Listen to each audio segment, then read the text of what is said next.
So I feel like I kind of alluded to this a few weeks back when I did that video about putting the Epic Game Store on your Steam Deck via the Heroic Launcher, but it really got me thinking about how I buy games for my Steam Deck. Now, obviously the most simple, straightforward way is probably just through the Steam Marketplace, which is excellent, right? Because it has, wishlist functionality, there are frequent sales that go on there, and it's really easy to verify quickly whether or not a game is going to be Steam Deck compatible. And while that's probably the simplest, most straightforward way of putting new games on your deck, especially considering, the storefront's basically right in front of you anytime you pick the system up, there are some other cool places that you can get games and usually find some pretty great discounts.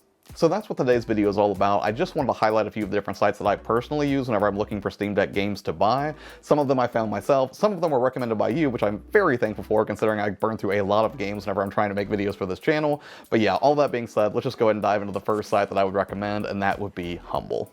So Humble Bundle, predictably, is probably my favorite third-party site for looking for bundles of games. Not too long ago, they did like a 2K Mega Hits collection that came with just a lot of amazing games on it for something like 12 or 13 bucks. I think it came with like the entire XCOM collection, some of the Mafia games, some of the Borderlands games, and I think it also came with WW2KE Battlegrounds and a bunch of Railroad Tycoon games, but that's not really my jam, so probably wasn't that appealing to me. But still, just being able to grab like Borderlands 3, Bioshock, and Mafia from that collection would have been enough to entice me if I didn't already have a few of those in my collection. Plus, like I mentioned in the August pickups video, they also have Humble Choice, which is kind of like a monthly subscription service where, for I think it's like $11 or $12, they basically put out a selection of games each month that you can choose or choose not to indulge. And that's been pretty great so far, with a fair amount of heavy hitters that I've enjoyed. Things like A Plague's Tale or Hot Wheels Unleashed was also listed on there. Now you can search through Humble as well for individual titles if you just want to like piecemeal it out and try to find deals on games that might be a little bit cheaper than what you would get natively on the Steam Marketplace. But again, I still think it's best suited whenever you're looking to scoop up like packs of games at a pretty decent discount, or you just want to expand your collection with some really high quality titles, again at a price that isn't going to break the bank. Now on the flip side of like the collection of games versus single title discounts, I think I would recommend going to Fanatical, which is the next entry on this list.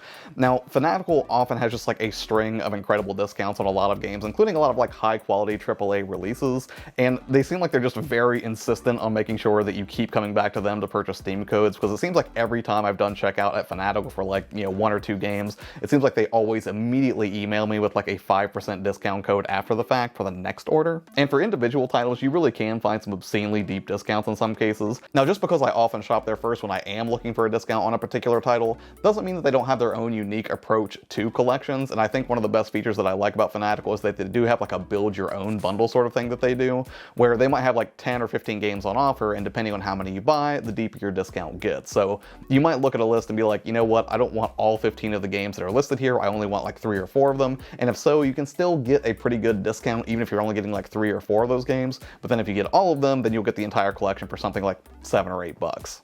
And I actually did take advantage of one of these build your own bundle collections last month, because they had a bunch of titles that, some of which I had elsewhere, but ultimately I did not have all of these in my Steam library, and I really wanted to check them out on the Steam Deck. And that included games like Doom 3, Neon Abyss, Red Faction Guerrilla Remastered, which I still think is kind of a silly name, but kind of a fun one. And also a Painkiller double pack, I think, because I could not remember the last time that I played a Painkiller game. And something else that Fanatical does that I think is a whole lot of fun is occasionally they will do mystery bundles where you get like maybe 8 or 9 games for a ridiculously cheap price of like maybe $2 or $3, but at the same time you're kind of rolling the dice. Although oftentimes they will try to entice you by saying, hey, 2 or 3 of the games that are included here were, collectively rated over like 90 on Metacritic or something like that. So at least gives you some incentive to go ahead and, just try something new. And I've actually gotten some pretty decent stuff out of there. Now a lot of them were not exceptionally good, like some of them were just kind of like ho-hum puzzle games and stuff like that. But I did score at least a couple of good ones. Like I got copies of Origami, I got a copy of Yooka-Laylee. I also got, finally, a game that I really wanted to try but didn't want to pay full price for, and that was Turnip Boy Commits Tax Evasion. Now, naturally and predictably so, of course, if you're going to roll the dice on a mystery bundle like this, occasionally you're going to get duplicates or you're going to get games that you already have. Such was the case for me, so I'm going to go ahead and drop codes somewhere around my head right now of some games that I already have, but you're free to, go ahead and grab if you're quick enough, I guess. But yeah, long story short, Fanatical, much like Humble Bundle, has become a regular place that I return to look for discounts on Steam games when I figure I might be able to find them at an even deeper discount than what's already listed natively on the Steam store. And finally, and somewhat shamefully I'll add, the final place that I've been picking up Steam codes of all places is Gamestop. And I have to say, as an avid collector of console games, and actually now that I think about it, a former employee of GameStop, I feel dirty every time I go there to buy Steam credit. But nonetheless, I still think there are some really legitimate reasons or scenarios under which it makes sense to buy Steam credit from GameStop. The first being that if you're like a Power Up Rewards member, I think it's Power Up Rewards, I'm trying to remember what it's called now, but you know, the thing where they charge you and you get like an ongoing discount at GameStop. If you're a member of that, you get like a $5 coupon every month, so that's basically like $5 in free Steam credit. Two is if you do have physical games that you want to trade in, you can theoretically make physical games and turn them into digital games if you want, even though again, that feels incredibly dirty to me as somebody who still likes collecting physical media. Not to mention if you are a rewards member there and you do a lot of business at GameStop where you buy a lot of collectibles there, or maybe you get like collector's editions for, you know, like console games and stuff there, which is something that I do a lot, then over time you do accrue a lot of points, and in turn you can redeem those points for, well, more Steam credit.